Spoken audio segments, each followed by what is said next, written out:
हाँ जी, चलिए स्टार्ट करते हैं next chapter, basics of income tax.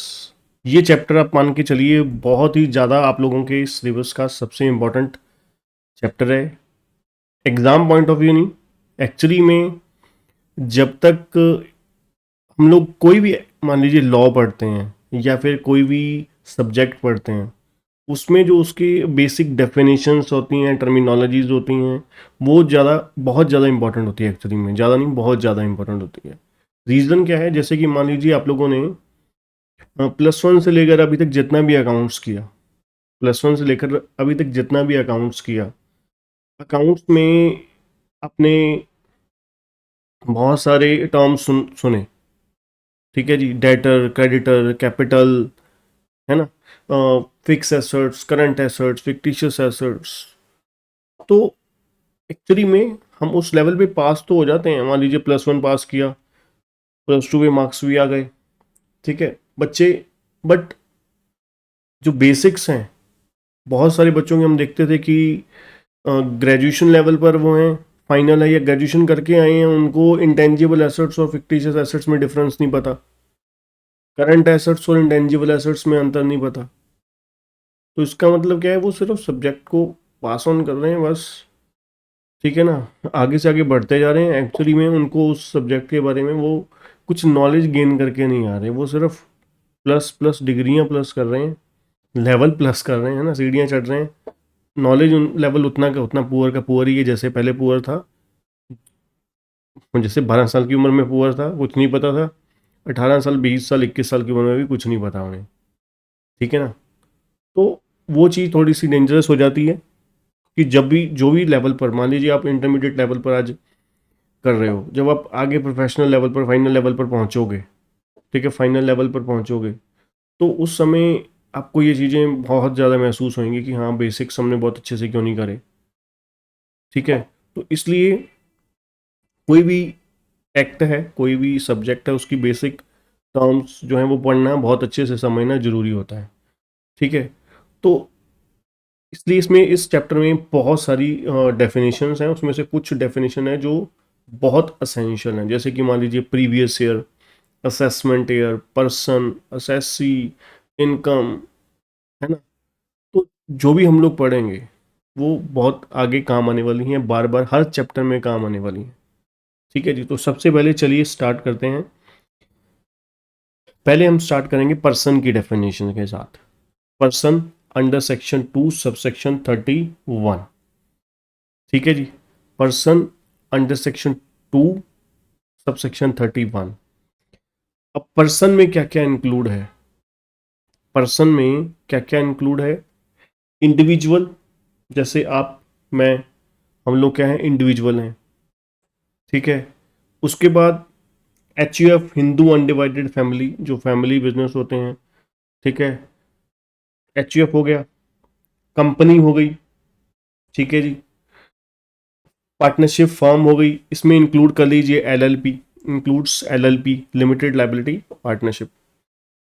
Association of person, body of individual, weather incorporated और नॉट।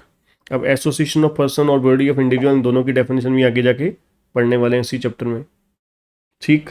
उसके बाद कोई लोकल अथॉरिटी या इसके अलावा कोई आर्टिफिशियल जुडिशियल पर्सन है ना, जैसे कि हमारी ICI हो गई, ICSI हो गई, ICMAI हो गई, ठीक है। तो ये सब संस्थाएं आर्टिफिशियल जुडिशियल पर्सन है, ठीक है। तो कुल मिला के पर्सन की डेफिनेशन में क्या क्या आ गया? इंडिविजुअल आ गई, HUF, Hindu undivided family, person की डेफिनेशन में और क्या क्या आ गया? Individual, HUF, partnership firm, company आ गई, partnership firm including LLP, AOP, BOI आ गया, ठीक है। उसके बाद हमारी लोकल अथॉरिटी आ गई और आर्टिफिशियल जुडिशियल पर्सन, ठीक है। ये सब पर्सन की डेफिनेशन में आते हैं। अब ये पर्सन, वैसे तो हम लोगों ने अभी तक कितना क्या सुना था, पर्सन का मतलब इंसान, है ना, यहाँ पे इंसान नहीं, ठीक है, जो आर्टिफिशियल इंसान है वो भी देखा जाए, इसी में आ गए, सब कुछ आ गया इसी में, ठीक है। अब पर्सन सबसे पहले हमने क्यों पढ़ा, उसका जवाब आपको असेसी की डेफिनेशन में मिल जाएगा। अब चलिए पढ़ते हैं हम असेसी की definition. Definition number 2, that is assessee, जो क्या थी, पर्सन की डेफिनेशन के बिना अधूरी थी। ठीक है जी, वो क्यों? देखिए असेसी का मतलब क्या है, असेसी का मतलब है ए पर्सन। अब पहले हमें पर्सन पता होगा तभी ना, अब आपको पता है पर्सन का मतलब क्या है। पर्सन का मतलब इंडिविजुअल है, एचएफ है, फर्म है, कंपनी है, एओपी है, बीओआई है, आर्टिफिशियल जुडिशियल पर्सन है, लोकल अथॉरिटी है ना, ये सब पर्सन की डेफिनेशन में आ जाते हैं। ठीक, अब पहले उन्होंने बोला ए पर्सन, जो भी अभी मैंने दोबारा रिपीट किए ये सारे पर्सन। ठीक है, बाय हुम एनी टैक्स और any sum other sum of money, that is interest और penalty, is payable under income tax act 1961। पहली लाइन में कितना सिंपल तरीके से आपको क्लैरिफाई कर दिया।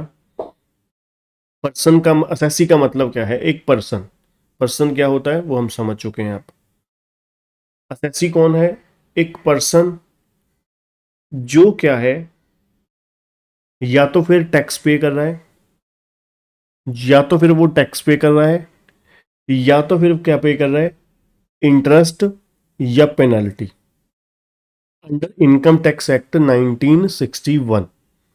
मतलब एक पर्सन जो टैक्स पे कर रहा है या इंटरेस्ट या पेनल्टी पे कर रहा है, किसको, इनकम टैक्स एक्ट 1961 को। तो वो पर्सन कौन है, असेसी है। वो पर्सन कौन है, असेसी है। यहां तक तो इतना ही समझ आ रहा है आपको, है ना, यहां तक तो इतना ही समझ आ रहा है। कोई भी पर्सन जो इनकम टैक्स पे करता है, इंटरेस्ट पे करता है, पेनल्टी पे करता है अंडर इनकम टैक्स एक्ट 1961, वो पर्सन क्या है, वो पर्सन असेसी है। ठीक है जी, वो पर्सन क्या है, असेसी है। ठीक, अब बात आती है, अब इसका अगर हम क्रॉस क्वेश्चन करना चाहें कि क्या वो कोई पर्सन जो टैक्स पे नहीं करता, पेनल्टी पे नहीं करता, इंटरेस्ट पे नहीं करता, क्या वो असेसी नहीं है?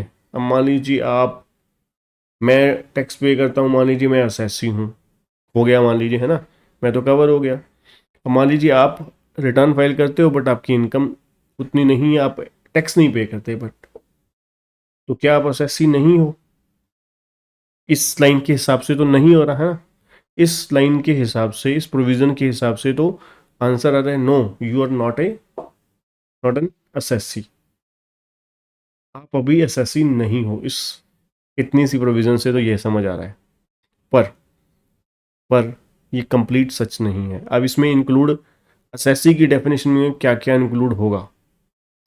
ठीक है जी, ये तो सिंपल एक लाइन में क्या कर दिया, निपटारा कर दिया, छुटकारा ले लिया कि भाई कोई भी पर्सन जो टैक्स पे कर रहा है, इंटरेस्ट पे कर रहा है, पेनल्टी पे कर रहा है, वो एसएससी है। अब वो तो है ही है, वो तो है ही है, उसके अलावा और कौन कौन से पर्सन एसएससी की डेफिनेशन में आ जाएंगे, मतलब एसएससी बन जाएंगे। नंबर 2, ध्यान से सुनिएगा,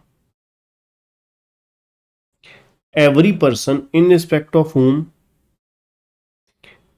any proceeding under this act has been initiated for the assessment of his income or of the income of any other person in respect of which he is assessable।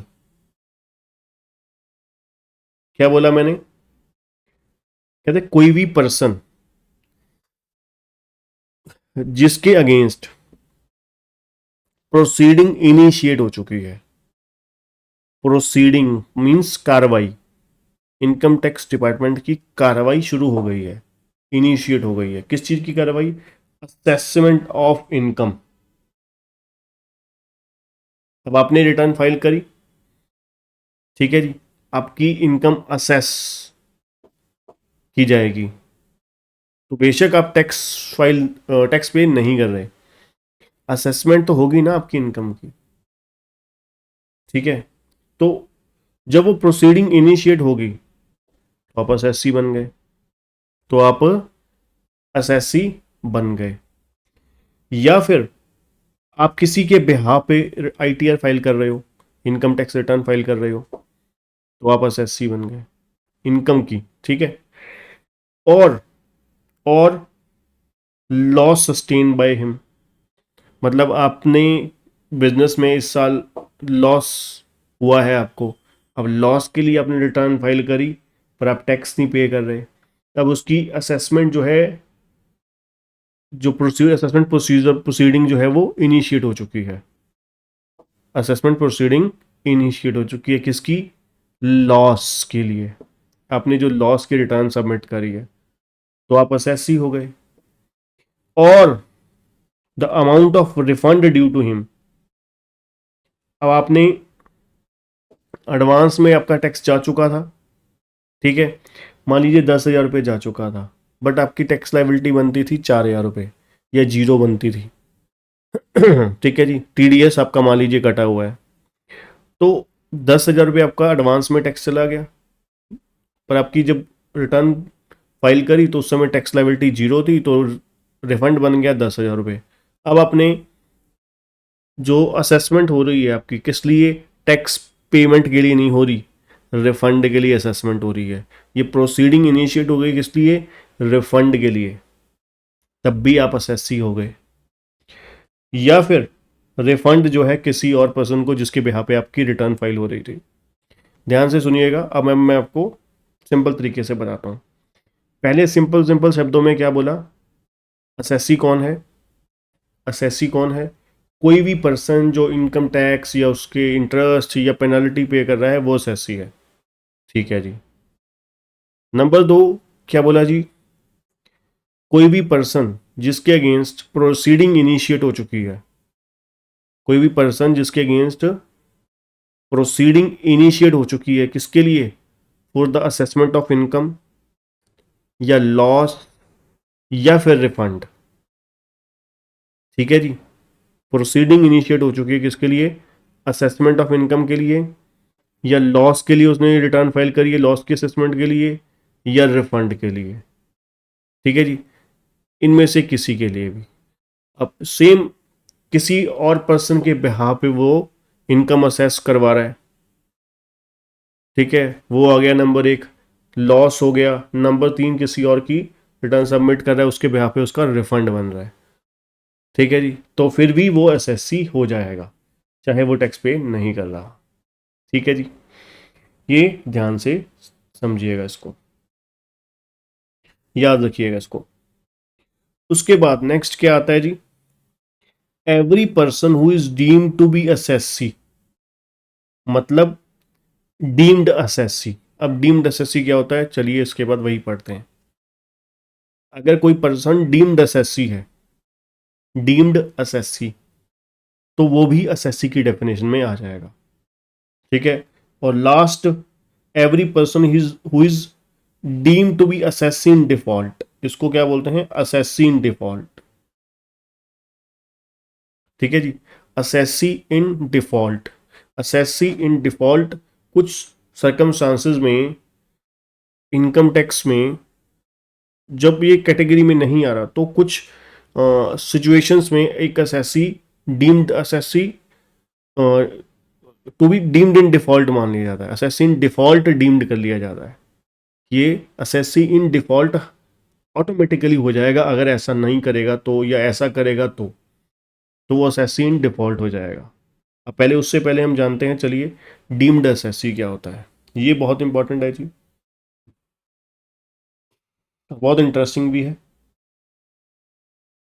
Deemed SSC का मतलब क्या होता है? Deemed SSC का मतलब है a person who is treated as an assessee, कहता है उसको एसएससी ट्रीट किया जाता है, उसको डीम्ड एसएससी को कोई अलग नहीं दर्जा दिया जाता, वो एसएससी ही ट्रीट किया जाता है, ठीक है। तो क्या क्या होगा उसमें? नंबर 1 आ जाएगा जी हमारा ट्रस्ट के केस में ट्रस्टी, मान लीजिए एक ट्रस्ट है, मान लीजिए एक ट्रस्ट है, अब ट्रस्ट रिटर्न किसके बिहाफ पे फाइल करेगी? ट्रस्ट जो है, ट्रस्ट की रिटर्न कौन फाइल करेगा? ट्रस्टी करेगा ना। जो ट्रस्ट का, मान लीजिए कोई भी अपना चैरिटेबल ट्रस्ट है या फिर रिलीजियस ट्रस्ट है, कोई भी ट्रस्ट लगा लीजिए, है ना, तो उस ट्रस्ट में या कोई कॉलेज वगैरह है तो उसमें ट्रस्ट में ट्रस्टी होता है ना, जो उसका करता धरता, जिसके में आप कह सकते हो कि सिग्नेचर जिनके चलते हैं, जिनके बिहाफ पे सारी प्रोसीडिंग होती हैं बड़े एडमिनिस्ट्रेशन लेवल की। ठीक है, तो ट्रस्टी जो है, अब ट्रस्टी क्या माना जाएगा? फेस माना जाएगा किसका? ट्रस्ट का, है ना, फेस माना जाएगा किसका? ट्रस्ट का। तो ट्रस्टी क्या माना जाएगा? ट्रस्ट का डीम्ड एसेसी माना जाएगा। बेशक ट्रस्टी जो है उस ट्रस्ट, पूरी ट्रस्ट का मालिक नहीं है ना। अब मान लीजिए कोई भी बहुत सारे आप संस्थाएं लगा लीजिए, एनजीओज लगा लीजिए, तो उनमें मान लीजिए कोई, आप बहुत सारे, आपको पता है ये बाबे वगैरह जो होते हैं उनकी वो चलती हैं, क्या आश्रम वगैरह होते हैं, ठीक है, पर्टिकुलरली मैं नाम नहीं ले सकता। ठीक है, मान लीजिए वो गिरफ्तार वगैरह भी हो जाते हैं, जेल हो जाती है उनको, है ना, किसी, तो उनके क्या, वो जाते हैं तो उनके बिहाफ पे कोई और आ जाता है। ठीक है, बट जो पर्सन ट्रस्ट में वहां पर ट्रस्टी की पोजीशन में बैठा होता है, ठीक है, वो देखा जाए वो मेन पोजीशन में होता है, उसके सिग्नेचर, उनके सिग्नेचर चलते हैं। ठीक है, तो वो काइंड ऑफ करता धरता माना जाता है उस ट्रस्ट का। ठीक है, तो ट्रस्टी क्या हो गया जी? ट्रस्ट का डीम्ड असेसी हो गया, एक काइंड ऑफ। अब वो मालिक तो नहीं है, ठीक है, अब वो एक्चुअली में वो मालिक तो है नहीं, ठीक है, कोई ऑनर थोड़ी ना है ट्रस्ट का, पूरी ट्रस्ट का, पर फिर भी हम उसको क्या मानते हैं? एक, है ना, मान लीजिए अपनी इंस्टीट्यूट है, इंस्टीट्यूट के प्रेसिडेंट हैं, अब प्रेसिडेंट कोई ऑनर थोड़ी ना है ना, हम लोग मेंबर ही जो हैं उसी को, मेंबर्स की एसोसिएशन मिलके ही तो एक इंस्टीट्यूट बनती है। ठीक है ना, तो कुल मिला के ट्रस्ट के केस में ट्रस्टी क्या हो जाएगा? Deemed assessee. दूसरा, legal representative of deceased person. ठीक है, अब मान लीजिए किसी पर्सन की डेथ हो जाती है 15 दिसंबर 23 को। ठीक है जी, अब उसने कमाई कौन सी डेट से लेकर कौन सी डेट तक करी? 1 अप्रैल 23 से लेकर 15 दिसंबर 23 तक। ठीक है जी, अब जिसने पैसा कमाया था उसकी तो डेथ हो गई, है ना, वो तो चला गया। अब उसके बिहाफ पे उसका मान लीजिए लड़का, है ना, या फिर उसकी वाइफ, या फिर एनी अदर पर्सन जो है, जो उसके बिहाफ पे रिटर्न फाइल करेगा, तो वो क्या हो जाएगा? Deemed assessee. कमाया तो किसी और ने है, पर असेस कौन करवा रहा है? कोई और करवा रहा है, तो वो क्या माना जाएगा? Deemed assessee. ठीक है जी, legal representative of deceased person. तीसरा, representative assessee of non resident. अब कई बारी क्या होता है, मान लीजिए मिस्टर एक्स है, ठीक है, उसकी दो प्रॉपर्टीज हैं लैंड इंडिया में। ठीक है जी, प्रॉपर्टी ए, प्रॉपर्टी बी। ठीक है जी, अब इससे इनकम आ रही है, ठीक है, इनकम आ रही है, बट मिस्टर एक्स तो कहाँ पर है बैठा है? फॉरेन में बैठा है। ठीक है, मिस्टर एक्स तो कहाँ बैठा है? फॉरेन में बैठा है।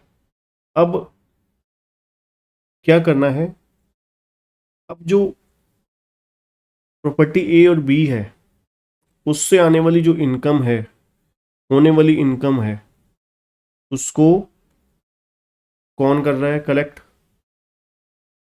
Mister B, sorry mister Y लगा लीजिए। मिस्टर वाई क्या कर रहा है? अर्निंग रिसीव कर रहा है, receive on the behalf of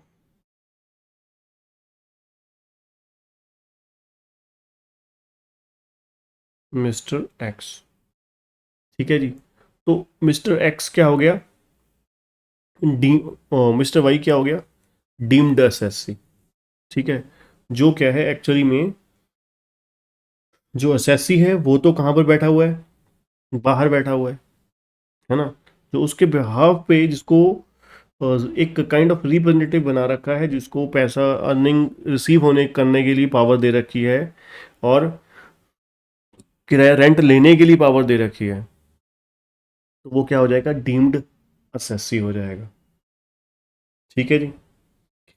next अगर हम बात करें नंबर 4, लीगल गार्जियन।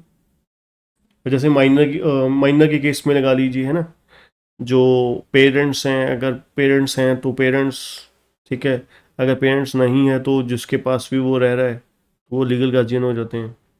और manager entitle to receive the income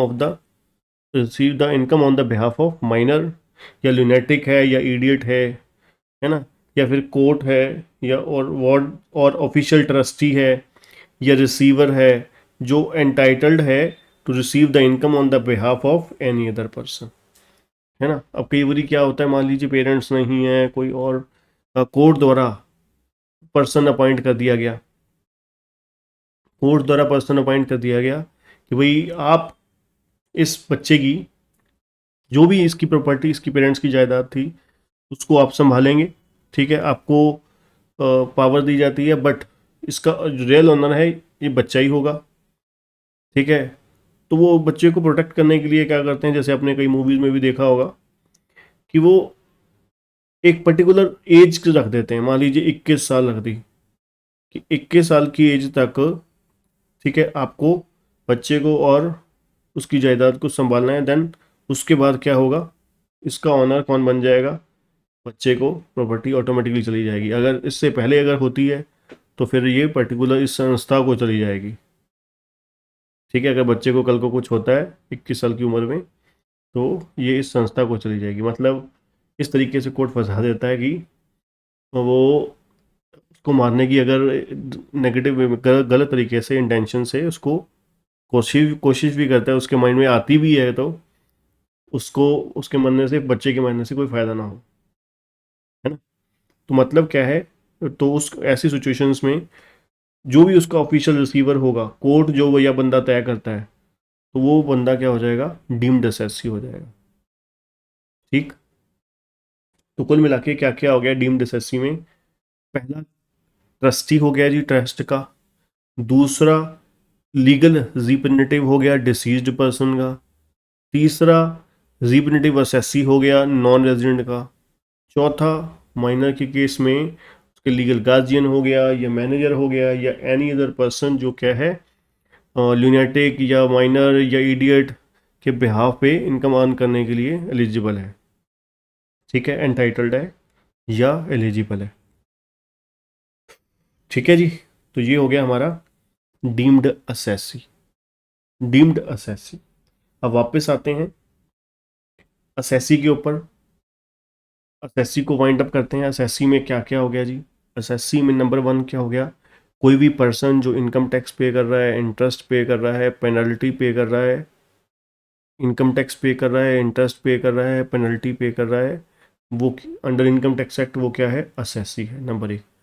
number 2, कोई भी पर्सन जिसके अगेंस्ट प्रोसीडिंग इनिशिएट हो चुकी है, किसके लिए? For the assessment of income, for the law assessment of loss, या फिर रिफंड, या फिर प्रोसीडिंग इनिशिएट हो चुकी है for the assessment of income of any other person, या loss of any other person, refund of any other person. तो वो पर्सन क्या हो जाएगा, डीम्ड असेसी हो जाएगा। ठीक है जी, वो पर्सन क्या हो जाएगा, डीम्ड असेसी हो जाएगा। उसके बाद number 2,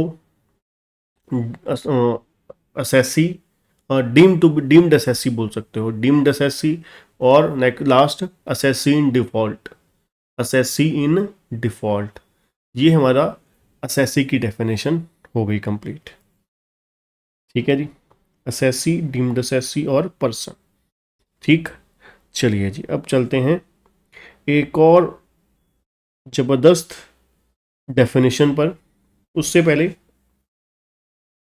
assessee versus person, assessee और पर्सन में, जैसे कि आपको पता है जो पर्सन है, कहते हैं much wider than the concept of assessee. Person की जो कॉन्सेप्ट है वो वाइडर है, किससे, असेसी की डेफिनेशन से। ऐसा क्यों, ऐसा इसलिए क्योंकि हर पर्सन असेसी हो ऐसा हो सकता है, हर पर्सन असेसी हो ऐसा हो सकता है, नहीं, जरूरी नहीं है।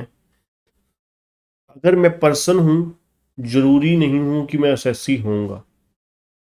मान लीजिए मैं पर्सन हूं, मेरी असेसमेंट ही नहीं होती, मैं रिटर्न ही नहीं भरता, मैं एज ए इंडिविजुअल पर्सन हूं, बिल्कुल हूं इंडिविजुअल पर्सन। इंडिविजुअल जो होता है वो पर्सन की डेफिनेशन में कवर होता है, जी हाँ होता है। ठीक है जी, नंबर 1। नंबर 2, क्या मैं टैक्स पे करता हूँ, नहीं पे करता, इंटरेस्ट नहीं, पेनल्टी नहीं, असेसमेंट होती है, मान लीजिए लट कीजिए नहीं होती, नहीं, तो मैं असेसी नहीं हूं। ठीक है ना, मतलब एक पर्सन असेसी हो ये कंपल्शन नहीं है, इतना तो क्लियर है। अब इसका उल्टा ले लीजिए, अब मान लीजिए मैं असेसी हूं, ठीक है, मैं टैक्स पे करता हूं, क्या मैं पर्सन हूं, चेक करने की जरूरत ही नहीं है। असेसी पहले पर्सन होगा फिर असेसी बनेगा, तभी तो पहली लाइन में ही असेसी की डेफिनेशन की पहला अक्षर ही क्या था, ए पर्सन, मतलब पहले पर्सन है देन असेसी होगा। ऐसा हो ही नहीं सकता कि बिना पर्सन हुए कोई असेसी हो जाए, है ना, हो ही नहीं सकता। इसलिए जरूरी नहीं है कि सभी पर्सन असेसी हों, हाँ, हर असेसी पर्सन जरूर होगा। ठीक, इसलिए कह रहे हैं while every assessee is a person, हर असेसी पर्सन जरूर होगा। ईदर एन इंडिविजुअल और artificial judicial person, only those person who fall within the definition of section 2 subsection 7 can be termed as assessee. ठीक है जी, तो वो cover में आ जाएंगे, हमारी कवर हो जाएंगे किसकी, असेसी की। ठीक है जी, तो ये हमारा कवर हो गया पर्सन, असेसी। दो महत्वपूर्ण डेफिनेशंस हमारी कवर्ड अप हो गई। ठीक, ठीक है जी, चलिए जी अब आगे चलते हैं। तो मतलब एक क्रक्स भी आपको दे रखा है कि हर असेसी पर्सन जरूर है, बट हर पर्सन असेसी नहीं। ठीक, चलिए जी अब कुछ और छोटी छोटी डेफिनेशन पर आएंगे।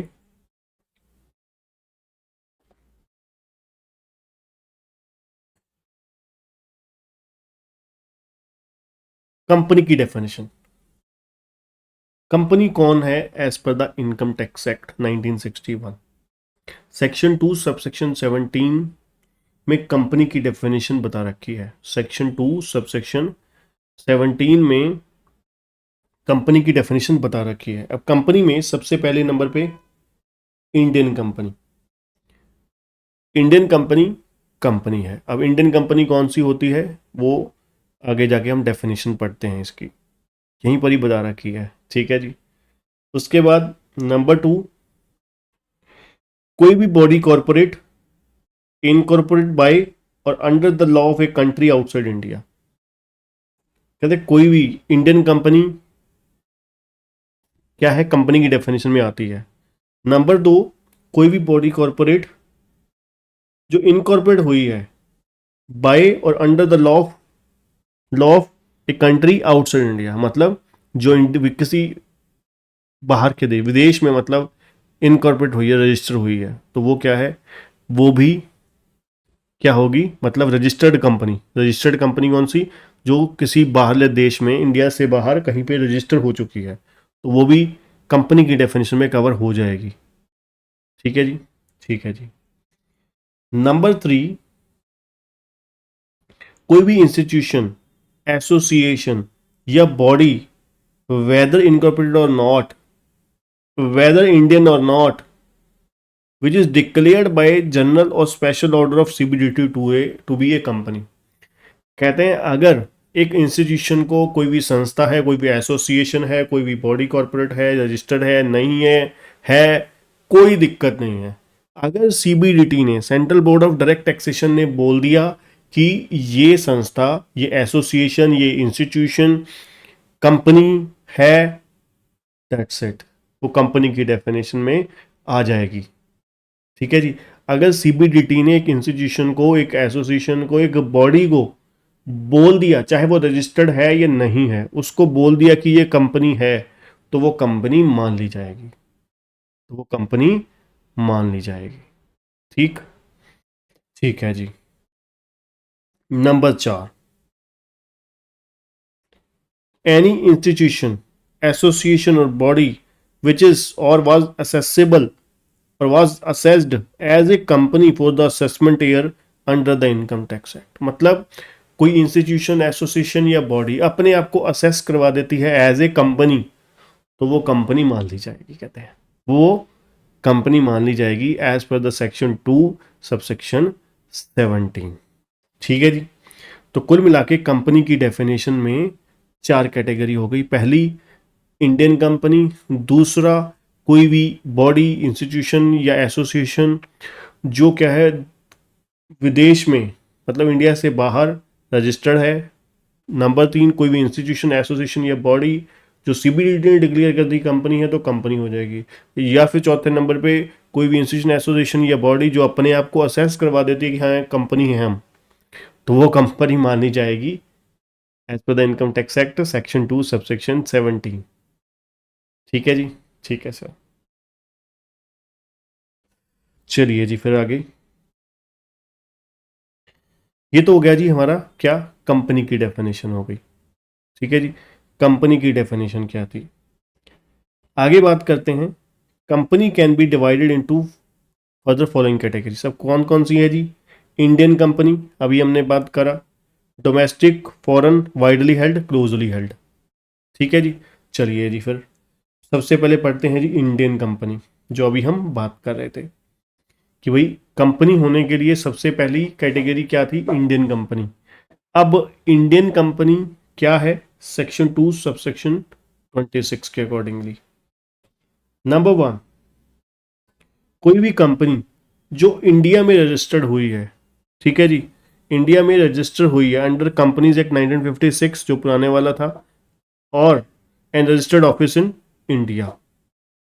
ठीक है जी, जो पुराने वाला या अभी वाला है ना, 1956 या 2013, और उसका रजिस्टर्ड ऑफिस इंडिया में है, and registered office in India में है, तो फिर वो क्या हो जाएगी, इंडियन कंपनी हो जाएगी। ठीक है जी। Number 2, in case of J and K. ठीक है जी। अब जे एंड के में, जम्मू एंड कश्मीर में अलग है, कहते any company formed and registered under any law for the timing in force in that state. अब यहां पर जे एंड के में जो भी वहां पर लॉ है, जो भी लॉ होगा वहां पर उसके अंडर कंपनी के तौर पर रजिस्टर हुई है, उनके अंडर, उस लॉ के under as a company register हुई है, तो फिर वो क्या माना जाएगा, वो इंडियन कंपनी मान ली जाएगी। नंबर 3, कोई भी कॉरपोरेशन जो एस्टेब्लिश हुई है बाय द सेंट्रल, स्टेट और प्रोविंशियल एक्ट, वो क्या है, इंडियन कंपनी है। कोई भी इंस्टीट्यूशन, एसोसिएशन या बॉडी जो सीबीडीटी ने डिक्लेयर कर दिया कि ये इंडियन कंपनी है, तो ये इंडियन कंपनी मान ली जाएगी। नंबर 5 और लास्ट, कहते कोई भी union territories, any of the union territories of Dadra, Nagar Haveli, Daman Diu, Pondicherry, a company formed and registered under any law for the timing in force in that UTs. ठीक है जी, इन यूनियन टेरिटरी एरियाज में जो कंपनी रजिस्टर हुई वहाँ पर जो भी लॉ थे तो वो क्या मानी जाएगी, वो भी इंडियन कंपनी मानी जाएगी। ठीक है जी, तो ये हमारी इंडियन कंपनी हो गई, जो इंडिया का हमारा जो कंपनीज एक्ट है 1956 पुराने वाला या 2013 वाला जिसमें भी रजिस्टर हुई है, रजिस्टर्ड ऑफिस है उसका इंडिया में। ठीक है, या फिर JNK में जो रजिस्टर हुई है, जो उनका वहाँ का एक्ट जो भी लॉ होगा उनके अंडर। तीसरा, कोई भी कॉरपोरेशन जो इनकॉर्पोरेट हुई है अंडर सेंट्रल स्टेट और प्रोविंशियल एक्ट के अकॉर्डिंग। चौथा, कोई भी इंस्टीट्यूशन एसोसिएशन या बॉडी जो CBDT ने डिक्लेयर कर दिया कि ये इंडियन कंपनी है तो वो इंडियन कंपनी मान ली जाएगी। और जो यूनियन टेरिटरी हमारे थे दामन दीव, नागर हवेली, पौंडीचेरी, ठीक है, यहाँ पर जो इनका जो भी लॉ है ना, तो उसके अंडर रजिस्टर हुई है तो वो भी क्या मानी जाएगी, इंडियन कंपनी की डेफिनेशन में कवर हो जाएगी। ठीक है जी, ठीक है जी। चलिए जी आगे चलते हैं जी, डोमेस्टिक कंपनी। डोमेस्टिक कंपनी बहुत सिंपल है। डोमेस्टिक कंपनी बहुत बहुत ही ज़्यादा सिंपल सिंपल है। देखो यार, डोमेस्टिक कंपनी कौन सी है, पहले कंपनी, देन इंडियन कंपनी, फिर डोमेस्टिक, फॉरेन। अब डोमेस्टिक कंपनी क्या है, हर इंडियन कंपनी डोमेस्टिक कंपनी है। अब इंडियन कंपनी क्या है उसके लिए हम लोग डेफिनेशन पढ़ चुके हैं। ठीक है जी, डोमेस्टिक कंपनी, हर इंडियन कंपनी डोमेस्टिक कंपनी है। ठीक है जी, अब मान लीजिए कोई कंपनी इंडियन कंपनी नहीं है, मतलब वो इंडिया में क्या है। अब डोमेस्टिक कंपनी में हमने क्या पढ़ा था, जो इंडिया में रजिस्टर हुई है ना, अलग अलग किसी भी मतलब पर्टिकुलर वे में, तो चाहे वो नॉर्मल कंपनीज एक्ट में, चाहे वो JNK में, चाहे वो UT एरिया में, चाहे वो सेंट्रल या स्टेट या प्रोविंशियल एक्ट के अकॉर्डिंग हो गई, या फिर CBDT ने डिक्लेयर कर दी इंडियन कंपनी। ठीक है, मतलब बचा क्या, जो फॉरेन में रजिस्टर हुई है कंपनी, तो फॉरेन वाली बची। तो मतलब क्या हुआ, जो कंपनी इंडिया में इनकॉर्पोरेट नहीं हुई वो वाली कंपनी की बात हो रही है, वो क्या है, डोमेस्टिक कंपनी नहीं है। अब वो बाहर वाली other than Indian company, other than Indian company domestic company हो सकती है, जी हाँ हो सकती है। Other than Indian company domestic company हो सकती है, हो भी सकती है, नहीं भी हो सकती। अब कब हो सकती है, कहते हैं any other company which is in respect of its income liable to pay tax in the income tax act plus has made the prescribe arrangement for the declaration and payment of dividend within India. क्या कह रहे हैं, एक company other than Indian company जो India में income earn करती है, tax pay करती है, plus payment and declaration of dividend करती है, तो वो क्या हो जाएगी, वो भी हमारे घर की हो जाएगी, मींस डोमेस्टिक हो जाएगी, है ना। अगर एक कंपनी, एक बाहर का कहते हैं कंपनी, बेशक यहाँ पे रजिस्टर नहीं हुई, इनकॉर्पोरेट नहीं हुई, यहाँ पे टैक्स दे रही है, यहाँ पे पैसा कमाती है, यहाँ पे लोगों को डिविडेंड ही देती है, यहीं पर ही डिविडेंड देती है, तो कहते हैं फिर वो डोमेस्टिक ही हुई ना, फॉरेन कैसे हो गई, है ना। तो इसलिए वो भी डोमेस्टिक डेफिनेशन में कवर हो गई। ठीक, अदर देन इंडियन कंपनी जो इंडिया में इनकम अर्न कर रही है, प्लस टैक्स पे कर रही है, प्लस डिविडेंड पे कर रही है अपने शेयर होल्डर को। ठीक है जी, including dividend on preference shares. ठीक है जी, payable out of such income, तो वो क्या है, डोमेस्टिक कंपनी है। अब फॉरेन कंपनी क्या है जी, फॉरेन कंपनी जो डोमेस्टिक कंपनी नहीं है वो फॉरेन कंपनी है, जो डोमेस्टिक कंपनी नहीं है वो फॉरेन कंपनी है। मतलब जैसे मैंने बोला कि भाई जो इंडियन कंपनी है वो तो ऑल टाइम डोमेस्टिक है ना, जो डोमेस्टिक और इंडियन कंपनी है वो हमेशा डोमेस्टिक है। अब एक नॉन इंडियन कंपनी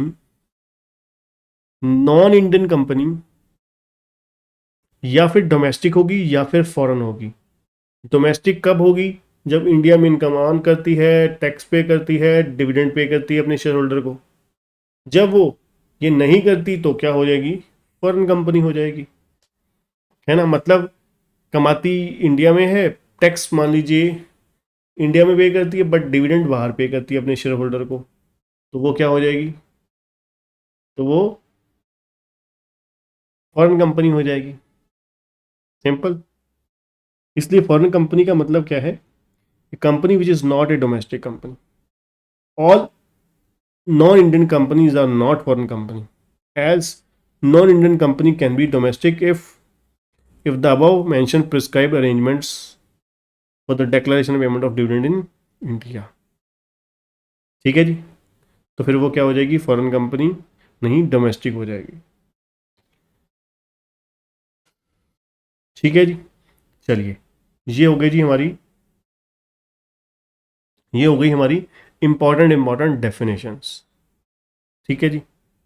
कौन सी वाली अभी तक कौन कौन सी कर ली हमने? Number 1, person, assessee, company, foreign company, और कंपनी इंडियन कंपनी, डोमेस्टिक और फॉरेन। ठीक है जी। नेक्स्ट डेफिनेशन आ जाती है हमारी, चलिए, previous year and assessment year. चलिए, इसको मैं पहले आपको कुछ बेहतर तरीके से बताता हूं, आपको लिखवा के। चलिए, जैसे कि आपको पता है, हम लोग जो बुक्स हैं हमारी, जो अगर बिजनेस की बात करें, सॉरी, आपने एक कॉन्सेप्ट का नाम जरूर सुना होगा,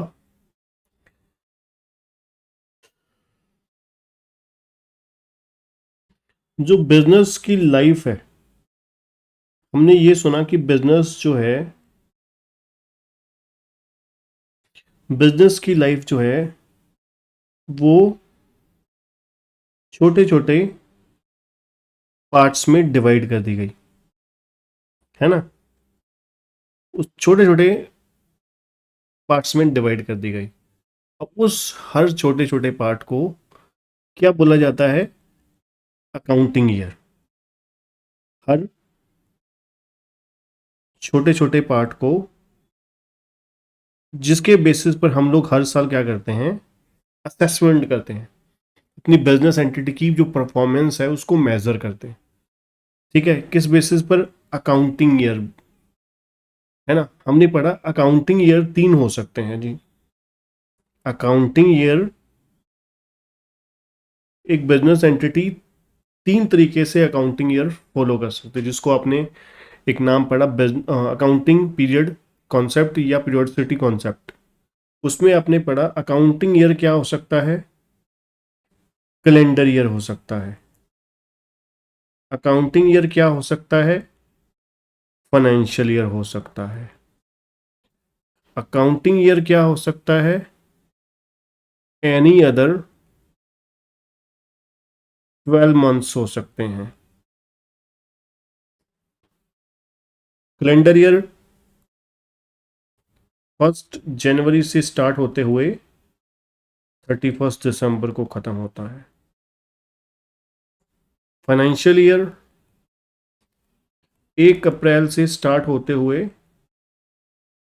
31 मार्च को खत्म होता है। एनी अदर 12 मंथ्स आपने अपनी मर्जी से क्या किए? कोई भी 12 महीने सेलेक्ट किए, बट कंसिस्टेंसी कॉन्सेप्ट को फॉलो करते हुए, कंसिस्टेंसी जम्पशन को फॉलो करते हुए, जो हर साल 12 महीने मतलब अकाउंटिंग पीरियड सेम लोगे। अब मान लीजिए आपने 1 नवंबर से लेकर 31 अक्टूबर तक हर साल क्या किया? हर साल अकाउंटिंग ईयर फॉलो किया। ठीक है जी। तो आपके ये भी हो सकते हैं। अकाउंट्स में तो हमने ऐसा पढ़ा था। अब यहां पर इनकम टैक्स में हम लोग जो इनकम असेस करते हैं, इनकम कंसीडर करते हैं, वो कौन से ईयर बेसिस पर? फाइनेंशियल ईयर बेसिस पर।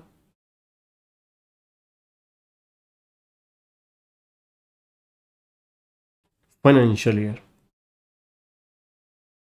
ठीक है जी, फाइनेंशियल ईयर मतलब फॉलो करते हैं हम लोग, मतलब एक असेसी की जो इनकम असेस होगी वो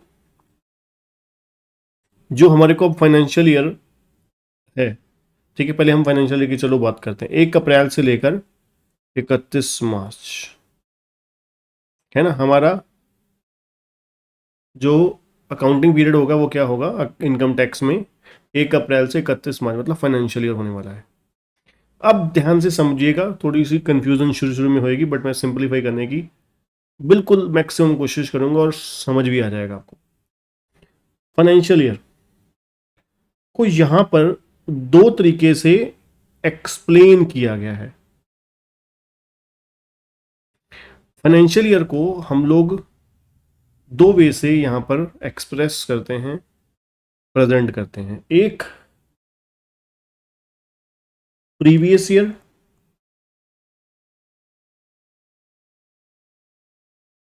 एक असेसमेंट ईयर।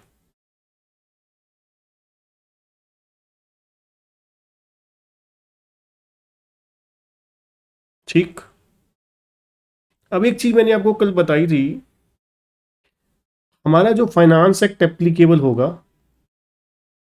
हम जो पढ़ रहे हैं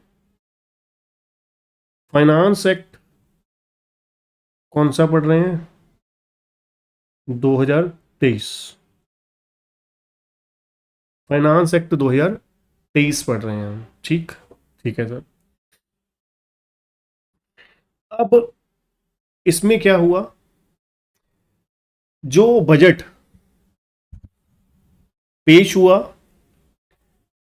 फरवरी में, है ना, डिस्कशन हुई, फाइनली 31 मार्च तक उसकी असेंट मिल गई, है ना, प्रेसिडेंट ऑफ इंडिया की।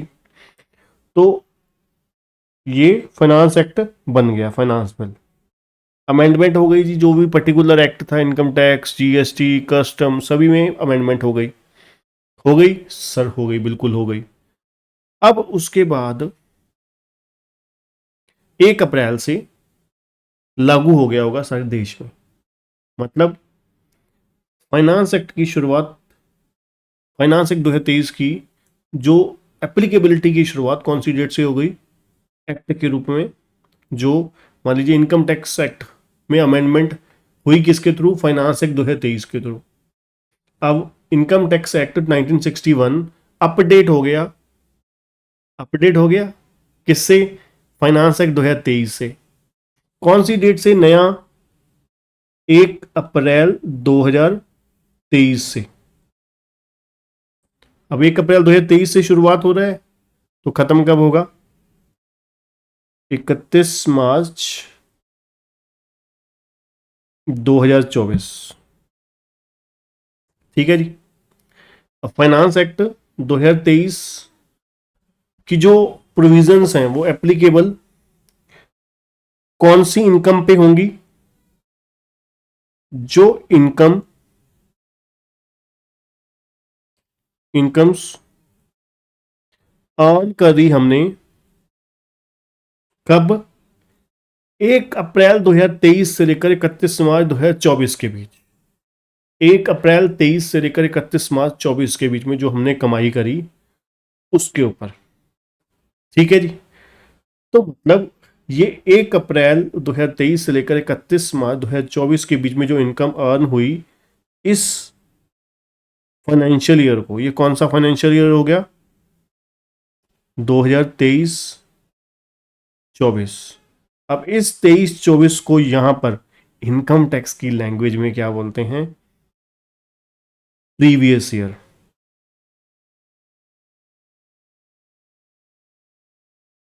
Previous year. अब इस जो 23-24 फाइनेंशियल ईयर जिसको हम प्रीवियस ईयर बोल रहे हैं, इसकी इनकम, इसकी इनकम की असेसमेंट कब होगी, असेसमेंट एंड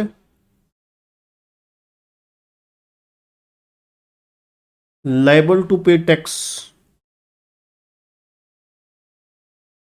कब से होगा? नेक्स्ट ईयर से, अगले फाइनेंशियल ईयर से। अगला फाइनेंशियल ईयर कौन सा होगा? 2024-25।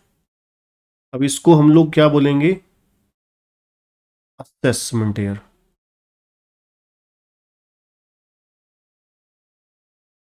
इसको हम लोग क्या बोलेंगे? Assessment year. तो प्रीवियस ईयर क्या है?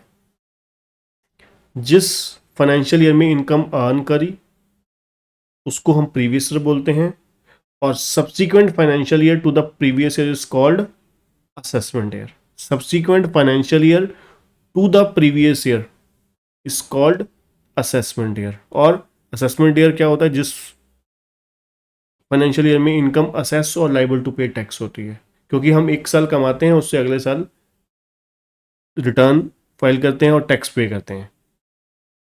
ठीक है जी, असेसमेंट उसके अगले साल होती है। ठीक है जी, तो हम लोग फाइनेंस एक्ट कौन सा पढ़ रहे हैं? नंबर 1, मोटी मोटी चीजें याद रखिएगा, 2023, 2023। इसका प्रीवियस ईयर कौन सा है? अब अपने दिमाग से एक चीज डिलीट कर दीजिए, प्रीवियस ईयर का मतलब पिछला साल नहीं होता, अकाउंट्स में होता था, यहां नहीं होता। इसलिए पहले ही बोल रहा हूं, पुराना जो दिमाग में नॉलेज है डिलीट कर दीजिए। इनकम टैक्स में प्रीवियस ईयर का मतलब फाइनेंशियल ईयर वो जिसमें हम इनकम अर्न कर रहे हैं। ठीक है, तो हम जो पढ़ेंगे पूरा इनकम टैक्स वो कौन से प्रीवियस ईयर का पढ़ेंगे? 23-24। और उसका असेसमेंट ईयर कौन सा होगा? 2024-25। 2024-25। 24-24 is the assessment year, 23-24 is the previous year. Sir ये हर साल चेंज होता होगा? बिल्कुल होता होगा, होता है, होता होगा नहीं, होता है। कैसे? अब मान लीजिए जो इससे पिछले बच्चों के एग्जाम हुए, ठीक है, हम ये 2024 में जो भी एग्जाम होंगे उसके लिए ये एप्लीकेबल होगा, एक्ट, फाइनेंस एक्ट और प्रीवियस ईयर असेसमेंट ईयर। अब देखिए इससे पिछला फाइनेंशियल ईयर 23-24 से फाइनेंशियल ईयर पिछला कौन सा था? 22-23। तो मान लीजिए प्रीवियस ईयर 22-23 था, ठीक है, या फिर अब मान के चलिए फाइनेंस एक्ट। फाइनेंस एक्ट 2022 से पिछला फाइनेंस एक्ट कौन सा होगा? 23 से पिछला 2022 ही होगा, है ना? एक एक साल हर साल बाद आता है। तो 2022 में फाइनेंस एक्ट आया, 31 मई 2022 को फाइनेंस बिल फाइनेंस एक्ट का रूप ले लिया होगा। अब 1 अप्रैल 2022 से प्रोविजंस लग गई होंगी, एक्ट अमेंड हो गया होगा, और 1 अप्रैल 2022 से शुरू हुआ, 23 को 31 मार्च 23 को साल 12 महीने पूरे हो। ठीक है जी, तो 12 महीने 31 मार्च 23 को पूरे हो गए। तो देखा जाए प्रीवियस ईयर कौन सा हो गया? वो 22-23। उसका असेसमेंट ईयर कौन सा होगा? 23-24। 22-23 में जो पैसा कमाया उसकी असेसमेंट कब हुई? 23-24 में, 23-24 में, है ना? तो कुल मिला के हर फाइनेंशियल ईयर प्रीवियस ईयर भी है, असेसमेंट ईयर भी है। ठीक है जी, तो ये है हमारा प्रीवियस ईयर और असेसमेंट ईयर का कॉन्सेप्ट। अब आते हैं यहां पर सिंपल लैंग्वेज में आपको पढ़ाता हूं। प्रीवियस ईयर का मतलब क्या है? Previous year means financial year immediately proceeding the assessment year, है ना? उल्टा बोल दीजिए असेसमेंट ईयर के केस में, है ना? असेसमेंट ईयर मैंने क्या बोला? Subsequent year. सब्सिक्वेंट ईयर किसका? प्रीवियस ईयर का। और प्रीवियस ईयर में यहां पर क्या बोल दिया? प्रोसीडिंग फाइनेंशियल ईयर कौन सा? Immediately proceeding the assessment year. Assessment year से जस्ट पिछला साल जो होता है वो प्रीवियस ईयर होता है। Income earned in a year is taxable in A next year, in the next year, है ना? इस साल हमको ऐसा कमाते हैं तो अगले साल टैक्स पे करते हैं। ठीक है जी, बिल्कुल ठीक है। इनकम, ये लीजिए, income of the previous year is taxable in the assessment year, है ना, सिंपल बात। जो प्रीवियस ईयर की इनकम है वो टैक्सेबल होती है कब? असेसमेंट ईयर में होती है। ठीक है जी, income of the previous year is taxable in the assessment year. ठीक, ठीक है सर। आगे चलते हैं जी। The year in which income is earned, जिस साल हम लोग इनकम अर्न करते हैं उसको क्या बोलते हैं? प्रीवियस ईयर बोलते हैं। ठीक है जी। अब 1989 और 90 से 1999 90 से सभी एसएससी को कहते हैं फॉलो फाइनेंशियल ईयर हम लोग करते आ रहे हैं 1 अप्रैल से 31 मार्च। ठीक है जी। तो uniform previous year has to be follow for the all sources of income, सभी सोर्सेज ऑफ इनकम के लिए हमें यही सेम प्रीवियस ईयर फॉलो करना पड़ता है। ठीक है जी, ठीक है जी। प्रीवियस ईयर क्या हो गया जी? असेसमेंट ईयर से जस्ट, असेसमेंट ईयर से जस्ट पिछला साल। प्रीवियस ईयर क्या है? जिस साल हम इनकम अर्न कर रहे हैं। ठीक है जी। और प्रीवियस ईयर क्या है? जो इनकम अर्न होगी एक साल, वो जिस साल अर्न होगी वो प्रीवियस ईयर है। और प्रीवियस ईयर की इनकम टैक्सेबल होगी असेसमेंट ईयर में। अब सर असेसमेंट ईयर क्या होता है? असेसमेंट ईयर का मतलब क्या है? वो 12 महीने जो 1 अप्रैल से शुरू हुए 31 मार्च को अगले साल में खत्म हो गए। Income of the previous year of an assessee is tax during the following assessment year at the rate prescribe by the relevant finance act. कहते हैं असेसमेंट ईयर क्या है?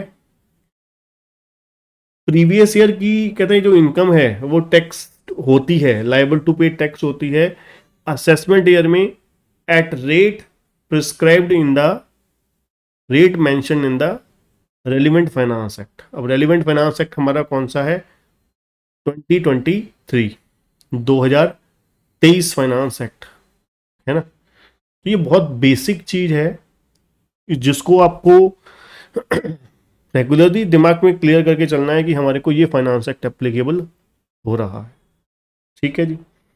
तो बहुत सिंपल से देखो, प्रैक्टिकल करके मैंने आपको एग्जांपल बता दिया है ना, कहाँ से कब से, जब से एप्लीकेबल होता है ना।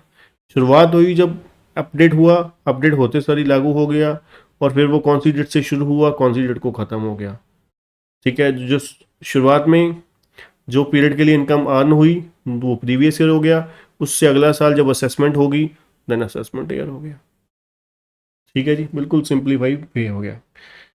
अब बहुत इंपॉर्टेंट क्वेश्चन है, एग्जाम में अलग थ्योरेटिकल टाइप का आ सकता है आपको इसमें से, कि भाई हमने प्रीवियस ईयर और असेसमेंट ईयर पढ़ा, ये भी पढ़ा कि दोनों अलग अलग होते हैं, बट कौन से केसेस में प्रीवियस ईयर और असेसमेंट ईयर दोनों सेम होते हैं।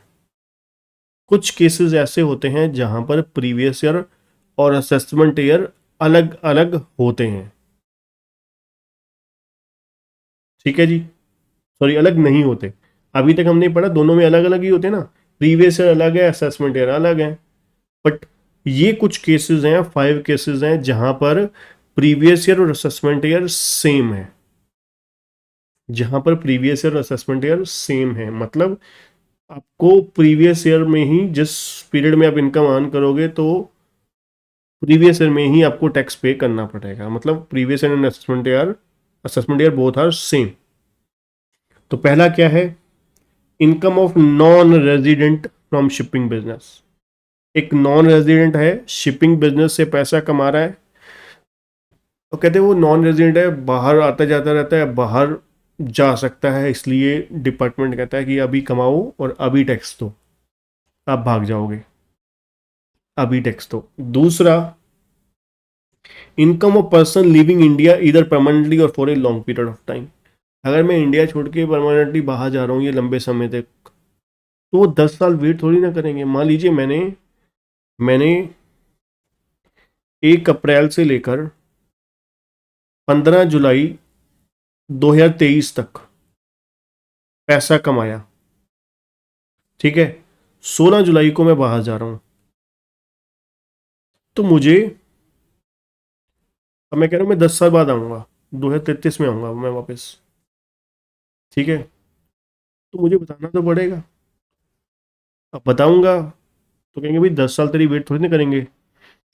तो जितना भी मेरा टैक्स बनता होगा मैं साथ साथ क्लियर करके उसकी रिपोर्ट लगाऊंगा कि मेरा कोई ड्यू यहाँ पर नहीं रहता है। ठीक है। तो कुल मिला के क्या हुआ, दूसरे पॉइंट में, अगर कोई पर्सन इंडिया से परमानेंटली या लॉन्ग ड्यूरेशन के लिए छोड़ के जा रहा है तो उस जैसे वो कमाएगा साथ साथ टैक्स पे करेगा।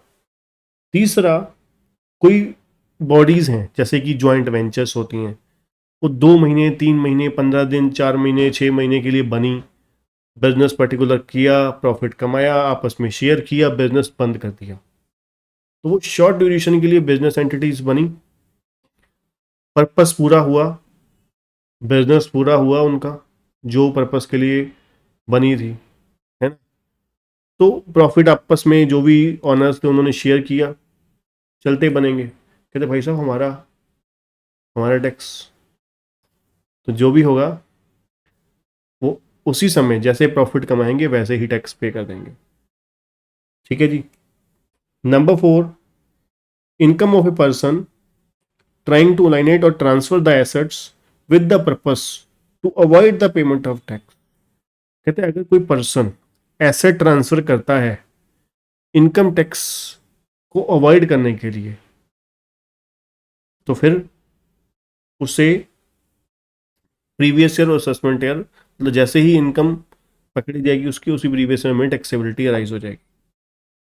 ठीक है जी। अगर कोई पर्सन एसेट ट्रांसफर करता है किस उद्देश्य से, टैक्स की पेमेंट्स को अवॉइड करने के उद्देश्य से, ठीक है, तो फिर क्या होगा, उस केस में प्रीवियस ईयर और असेसमेंट ईयर सेम हो जाएगा उस सिचुएशन में। और लास्ट है income of discontinue business operation. अब बिजनेस आपने बंद कर दिया है ना, मान लीजिए 15 अक्टूबर को, 15 नवंबर को 2023 को बिजनेस बंद कर दिया। अब वो कहते हैं अब आप सारा कुछ सेटल डाउन कर रहे हो, है ना, तो सब पैसे लेना देना सब कुछ हो रहा है, तो हमारा भी जो भी पैसा बनता है प्रॉफिट लॉस आपका है वो क्लियर हमारे को भी करो। उस समय उस सिचुएशन में previous year assessment year same हो जाएगा। तो कुल मिला के 5 सिचुएशंस कौन सी हो गई जहां पर previous year assessment year same होगा। पहला, नॉन रेजिडेंट शिपिंग बिजनेस हो गया। दूसरा, कोई पर्सन इंडिया लीव कर रहा है परमानेंटली या लॉन्ग ड्यूरेशन के लिए। तीसरा, कोई बिजनेस एंटिटी है शॉर्ट ड्यूरेशन के लिए बनी है। चौथा, कोई अपने एसेट ट्रांसफर करी है, किस लिए एसेट ट्रांसफर करी, किस लिए, टैक्स को अवॉइड करने के लिए। पांचवा और लास्ट है income from discontinued business operation. तो इन 5 सिचुएशन में प्रीवियस ईयर और असेसमेंट ईयर सेम होता है। Income of the previous year is not taxable in the immediate assessment year, मतलब प्रीवियस ईयर में ही टैक्सेबल हो जाएगी। ठीक है जी, ये बहुत इंपॉर्टेंट है, इसको स्पेशली लिख लीजिए, ये अलग से क्वेश्चन आने के लिए एलिजिबल है। जहां जहां पर होगा मैं आपको साथ साथ बताता जाऊंगा। ठीक है जी, कि प्रोविजन बेस अलग से क्वेश्चन आपको 3-4 नंबर का आ सकता है। चलिए एक और छोटा सा पॉइंट, प्रीवियस ईयर पहले हमने पढ़ा है ना, असेसमेंट ईयर भी अभी हमने पढ़ लिया, असेसमेंट ईयर प्रीवियस ईयर की एक्सेप्शंस भी पढ़ ली, असेसमेंट ईयर की सॉरी। अब प्रीवियस ईयर हमने क्या पढ़ा, जिस फाइनेंशियल ईयर में इनकम अर्न होगी।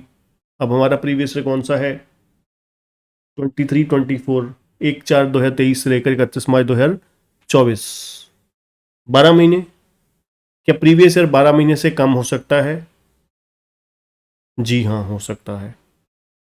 ज़्यादा हो सकता है? नहीं हो सकता है। प्रीवियस ईयर, दोबारा बोल रहा हूँ, 12 महीने से 12 मंथ से कम हो सकता है? जी हाँ, हो सकता है। कौन सी सिचुएशंस में हो सकता है, चलिए ध्यान से देखते हैं। क्या है जी, in case of newly setup business, अगर कोई न्यूली सेटअप बिजनेस है या न्यूली सेटअप प्रोफेशन है, न्यूली सेटअप बिजनेस या न्यूली सेटअप प्रोफेशन, या a source of income newly coming into the existence. कोई मान लीजिए मेरी कोई सोर्स ऑफ इनकम थी जो पहले एग्जिस्ट नहीं करती थी, वो फर्स्ट टाइम एग्जिस्टेंस में आई है, तो फिर पहला प्रीवियस ईयर जो है मेरा उस इनकम का, ठीक है, या उस बिजनेस का या उस प्रोफेशन का जो न्यूली सेटअप हुआ है, न्यूली सेटअप बिजनेस या न्यूली सेटअप प्रोफेशन, ठीक है, या कोई नई सोर्स ऑफ इनकम जो एग्जिस्टेंस में पहली बार आई है, उसका प्रीवियस से कौन सी डेट से कमेंस हो जाएगा? From the date of setting up of business और प्रोफेशन। जिस दिन बिजनेस सेटअप किया, जिस दिन प्रोफेशन सेटअप किया, या फिर जिस दिन से पहली बार इनकम एग्जिस्टेंस में आई है, उस दिन से शुरुआत होकर 31 मार्च तक। ठीक है जी। मान लीजिए कोई नया बिजनेस आपने सेटअप किया, कब? 1 दिसंबर को किया, 1 दिसंबर 2023 को। अब 1 दिसंबर 23 से लेकर 31 मार्च 24 तक ये हमारा प्रीवियस ईयर हो गया 23-24। ठीक है जी। तो प्रीवियस ईयर 12 महीने से कम हो सकता है? जी हाँ सर, हो सकता है। ज़्यादा हो सकता है? नहीं सर, सॉरी, नहीं हो सकता है। असेसमेंट ईयर 12 महीने से कम हो सकता है? नहीं सर, नहीं हो सकता। ज़्यादा हो सकता है? नहीं हो सकता। प्रीवियस ईयर हो सकता है? हो सकता है सर। कब हो सकता है? न्यूली सेटअप बिजनेस के केस में सर, न्यूली सेटअप प्रोफेशनल के केस में, और तीसरा एक इनकम जो फर्स्ट टाइम एग्जिस्टेंस में आई है, न्यूली सोर्स ऑफ इनकम जो क्या है, फर्स्ट टाइम एग्जिस्टेंस में आई है, तो उस केस में फाइनेंशियल ईयर जिस डेट से इनकम एग्जिस्टेंस में आई है, नई new source of income first time, या बिजनेस जिस दिन सेटअप हुआ या प्रोफेशन जिस दिन सेटअप हुआ से लेकर 31 मार्च 2024 तक, कि हमारे लिए प्रीवियस ईयर 23-24 है, तो इसलिए मैं वो बोल रहा हूँ। ठीक है जी। चलिए एग्जाम्पल देखते हैं। गणेश एक बिजनेस रन कर रहा है फ्रॉम द 2003 ऑनवर्ड। ठीक है जी। तो यहाँ पर उसका प्रीवियस ईयर क्या होगा? यहाँ पर गणेश के लिए तो वो 2003 से पुराना बिजनेस चली जा रहा है, तो उसका तो नॉर्मल ही होगा 1/4/23 से लेकर 31 मार्च 24 तक। उसका प्रीवियस ईयर तो सिंपल ही होगा, है ना। 1/4/2023 से लेकर 1 अप्रैल 23 से लेकर 31 मार्च 24, उसका फाइनेंशियल ईयर तो नॉर्मल ही होगा, प्रीवियस ईयर तो नॉर्मल ही होगा। एक सीए है जो सेटअप कर रहा है प्रोफेशन 1 जून 23 को, तो यहाँ पर कौन सी डेट से लेकर कौन सी डेट तक? 1 जून 23 से लेकर 31 मार्च 24 तक का प्रीवियस ईयर हो जाएगा। ठीक है जी। 1 जून 23 से लेकर 31 मार्च 2024। ठीक है जी।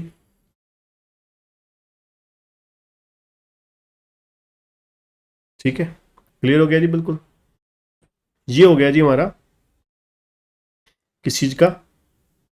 प्रीवियस ईयर और असेसमेंट ईयर।